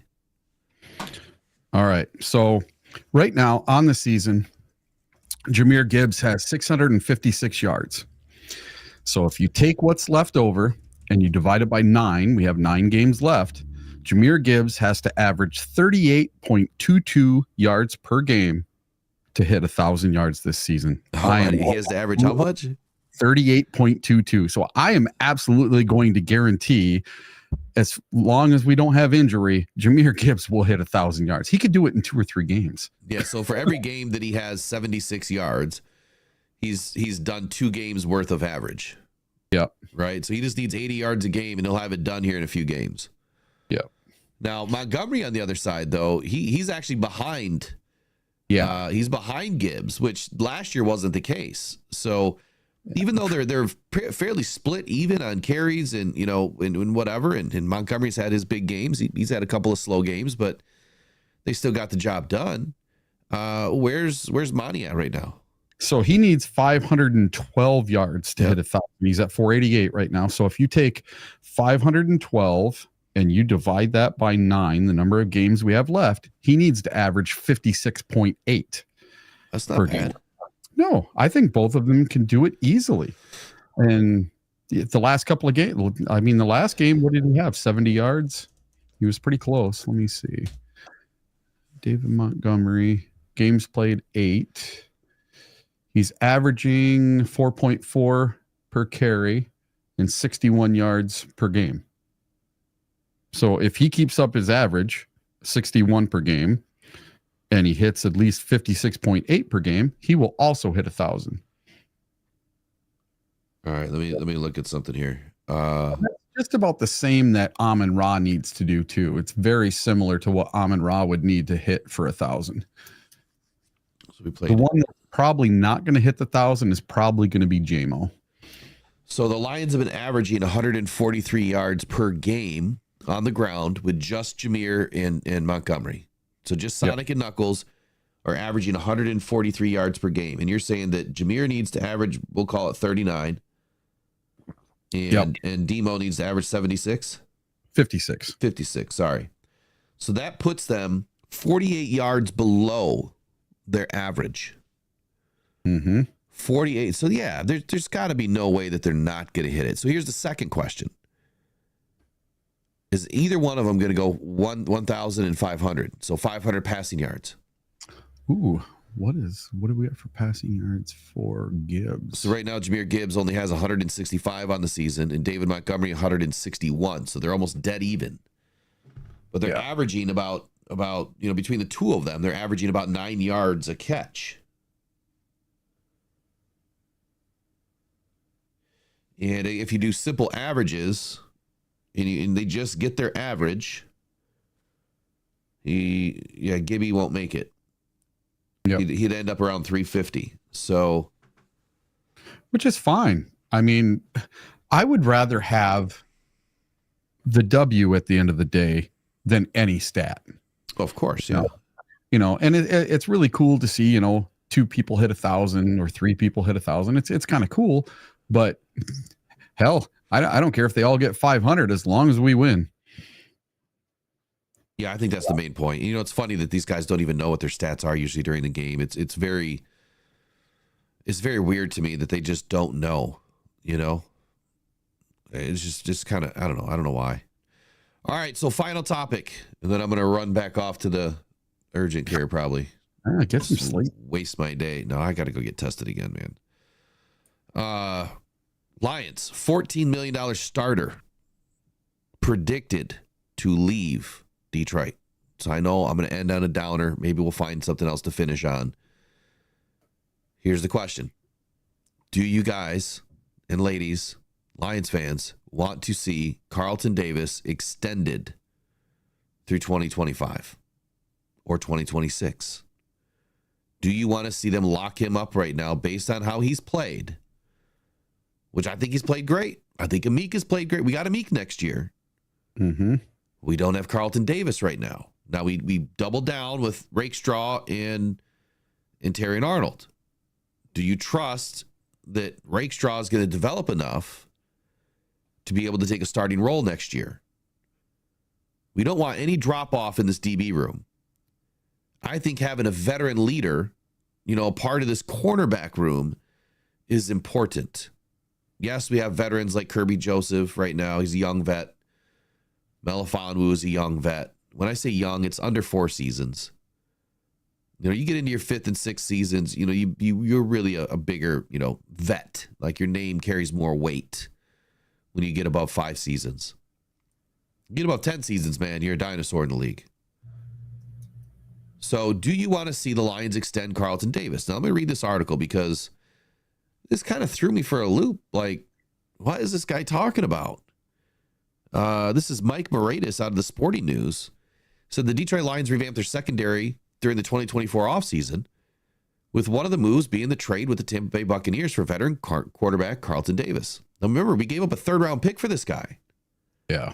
Brad Holmes, I mean, that's the biggest pick that I've seen him give up. So thus far, the new look starting secondary, which features draft pick Terrion Arnold, free agent signing nickelback Amik Robertson, as well as Carlton Davis. Through 8 games, Davis has only allowed completions on 60.3% of passes and has surrendered a passer rating of 89.1. Now, Mike Moratis says that's not great. What are you talking about? That's not great. Those are great numbers. Last season, our starting corner, whether it was Jerry Jacobs or whomever, they were giving up a passer rating of like 130 and a completion percentage over 90. That's not great. Those are good numbers. Is it worth $15 million a year? That's the question. So Davis's future in Detroit remains murky, according to Mike Moratis, as he's a free agent next year. Now, what he's talking about here is the Las Vegas Raiders would potentially look to pick him up. Now, I thought I saw him post a very similar article. So to me, this is clickbait bullcrap, because I thought I seen him post, and I'm sure it's out there, the same almost identical article about the Steelers wanting to pick apart, someone from the Lions and kind of poach him from us next year. He goes on to finish where he says, the fact of the matter is Davis may not have a choice but to find a new home in 25. That's because the Lions drafted a 2nd-round cornerback in Ennis Rakestraw, who figures to be the heir apparent to Davis, which I would agree with that. I just don't know if the Lions are willing to give up on the veteran presence that Carlton Davis brings. And I would say that our DB room is playing at such a high level right now. We'll see where we finish. We'll see where, the money makes sense. I mean, obviously they did a great job in, the free agent acquisition. We now have another edge rusher for next year already, which I think next year Za'Darius Smith's going to cost us closer to $6 or $7 million, which isn't terrible. Yep. That's still really cheap. So yeah, that's the question. Do you guys want to lock Davis up now? Would you lock him up now, or would you wait till the end of the season and hit free agency and see what happens? See who's available. What do you think? I'm not sure. I think he's playing well enough to deserve another contract. That's for sure. And we can never have enough depth. And sitting myself at that Packer game in Lambeau, I can't remember if it was the 3rd or the 4th quarter, but the longest play through the air for the entire day was thrown right in front of Rakestraw. He had great coverage on the guy, got his arm up in there, but the guy came down with the ball. And it was against Rakestraw. So I think he needs a little more seasoning. Maybe it's another season, maybe it's just another off season, and we'll be fine with Rakestraw. But then who plays behind him? I would much rather stick with Carlton Davis for at least one more year. If we could get him on a 1-year contract, or even a multiple year contract, a couple of years, that's fine with me. I think he's proven that he's a Detroit Lion. He's the proper type of player, and he puts his nose in there, and he's great in man-to-man. Now, it gets a little handsy now and then, and he had a flag or two thrown against him, but it's not a problem. It's not something that's happening every single game. And that whole thing earlier in the season where everyone thought that the refs were starting to see the Lions as a problem with defensive pass interference. We really didn't have much of that in the last couple of games, and it's starting to become a non-factor, starting to get more back to normal, what they would call on any other defense. Yeah, I would agree with all that. I think that, you're going to have a couple of penalties on you. It's just the nature of the game. I'd rather see these guys play aggressive than not. You can get overly aggressive. And yeah, I think that, part of the beginning of this season, there was a learning curve here for Terry and Arnold. I mean, he got flagged consistently, 2 to 3 flags every game for like the first 3 or 4 weeks. And then it just it's like the faucet just turned off. And then they went after Carlton Davis for a couple of weeks. Now I think we're starting to see it settle down. We're halfway through the season. The guys are learning how to play. They got their feet underneath them, so to speak. They're playing with their hands in their pockets a little bit more. And quite honestly, they're picking the other team's pocket. So put your hands in their pockets, and that's what they're doing. Lions are taking the ball away at a very high rate right now. And I think it'll continue again this weekend. I want everybody to go back and watch this last Lions game again. Watch the entire broadcast and pay attention to the hands of our cornerbacks and our safeties. They're not doing anything different than they've done the whole rest of the year. The refs are letting them play now. Yeah. To me, anyway. A lot of ticky-tacky stuff. Just as grabby yesterday or Sunday as it was in game 1 and game 2. I don't think it was any different, except for now they're not calling the BS calls. All right, so we hit 6 out of 20 on our super chats today. So not a bad start. Assuming that I'll be on tomorrow, which is the goal. I'm going to go try to rest up for the rest of the day. Probably not going to see a whole lot of videos from me for this week, which sucks. I might have to regurgitate some videos or something to at least keep the algorithm going. So don't hate me if I have to regurgitate some stuff. But yeah, I'm going to go rest up. I'm going to go get some tea. I'm going to go get some soup. And I'm going to go to the ER and go get tested again, or Walgreens and get tested. Something. I don't know. I got to get tested again. But tomorrow, if we're on again tomorrow, which I should be, we'll try to put our goal out there for 14. Since we got 6 out of 20, we'll drop the goal down to 14. Once we get 20 super chats in or more, we will fire up a mini helmet. I still got one more mini helmet to give away for hitting 6,500. We are already almost to 7,000. If you guys have not liked or subscribed to the channel, I would urge you to. I show up sick. I do it for you. I do it for free. I do it for the love of the game. I do it for Rocked On Cancer Foundation and helping others. That's what I'm all about. If you want to help others, subscribe to the channel. And if you really want to help others, visit buymeacoffee.com/rocked on and participate with the raffles that they're going to be done this week. I'm just said, forget it. Just buy the raffle tickets now. Whatever I get. I'm going to end it this week so we can start fresh for the second half of the season. So there you go. buymeacoffee.com/rocked on and help us help others. And I'll see you guys hopefully tomorrow morning. Hopefully feeling better, but we'll see. Final 30 seconds from you, Eric, and then tomorrow is going to be more of breaking into the Lions offense, Lions defense versus the Texans. I almost forgot the whole thumbnail. Brad Holmes. So Brad's not done. And what I mean by that is, yes, the trade deadline is done. Absolutely is done. Can't do anything about that. Can't make any more trades. But you got to remember what they just said a few days ago. They're going to be poaching off of practice squads. Guaranteed, Brad's still looking. Still looking to figure out who he can bring in. So they're not done. They're not done setting up the team for this year. They're not done setting up the team for next year.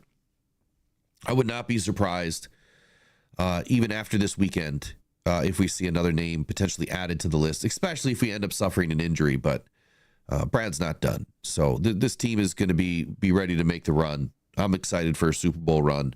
Already looked at tickets. It's no less than $7,500 a ticket right now. So if you plan on going, might as well buy a ticket now while they're cheaper.